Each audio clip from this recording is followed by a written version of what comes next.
I'm going to win every pitch. I'm going to win every pitch. That's a mental side. Number two, mechanical side. How do I process it? How's my swing? What's it feel like? Am I late? Am I under, over? Where am I? Perceptual. How am I seeing the ball? How are things going? Seeing the ball. And then reactionary.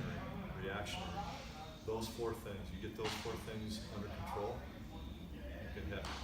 But they've got to be done enough so that, here's the problem. I heard this guy say, professional guy, he's a Toronto Blue Jays, his name is Steve Springer. And Springer says, as a mental, he's a mental side coach, psychology and all that stuff that they're using, every club's using it nowadays. He said, if the mental side of the game is 90% of what we as hitters, players do, why are we spending 90% of our time doing the physical stuff and not 90% doing more mental work? It's like 10% mental and 90% physical. And the point that he's making is we got to take time to make sure that our mental side and our perceptual side and our reactionary side are every bit as important as a mechanical, physical side. And when you really point this thing down that narrow pathway to become a Major League Baseball player, that's what those guys are able to do.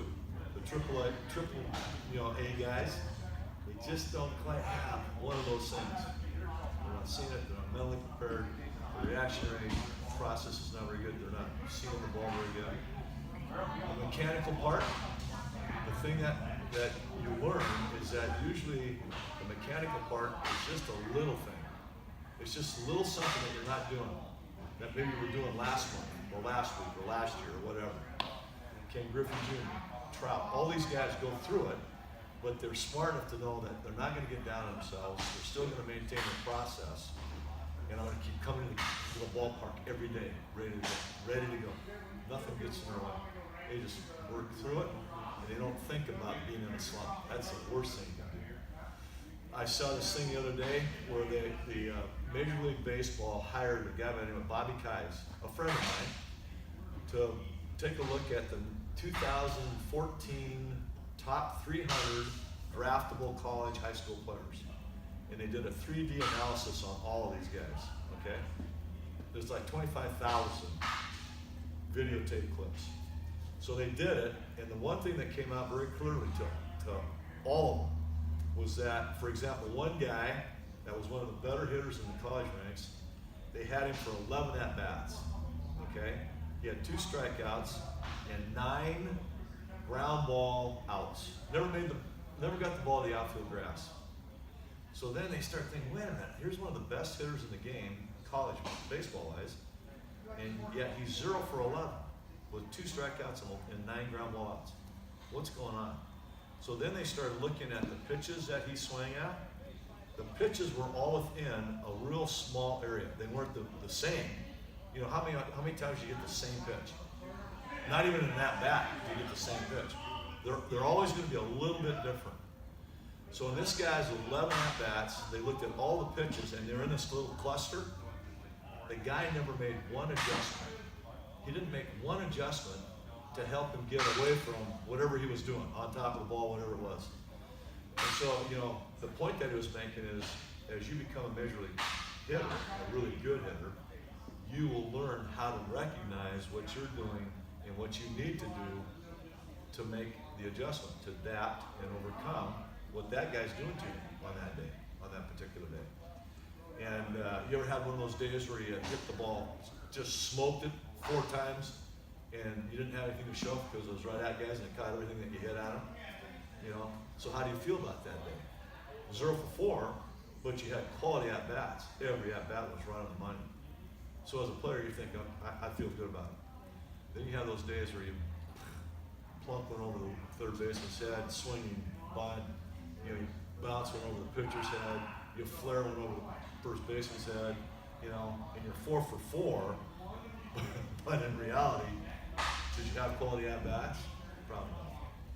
So the pieces that you're doing, all this training stuff, that's the stuff that your body will learn from, and you visually, perceptually, will learn from. So changing things up, doing different stuff, having a different look at you, like having Zapper, myself, having different eyes on you, all of that stuff I think is helpful. But the bottom line is what works for you. What do you take in, and what do you say to yourself, hey, you know what, I can piece that into my repertoire. That's part of my routine, or that's locked into my toolbox. That works for me. And that's the beauty of being at your age and doing this stuff as hardcore as you're doing it. That's the stuff that's going to pay off as you get older. Because every level, and you've seen this, every level is different. It's more taxing, it's more difficult, the pitchers get better, it starts to do this, and you better be able to do this, you know, and you also better be able to do this, because how many times have we faced that umpire that calls everything outside the, you know, around the 17 inches. So, in my opinion, the more that you can get yourself acclimated to those four things, the mental side, the perceptual side, how you see, the reactionary side, doing things that are going to cause you to be reactionary, okay? And then the mechanical side, where's my swing?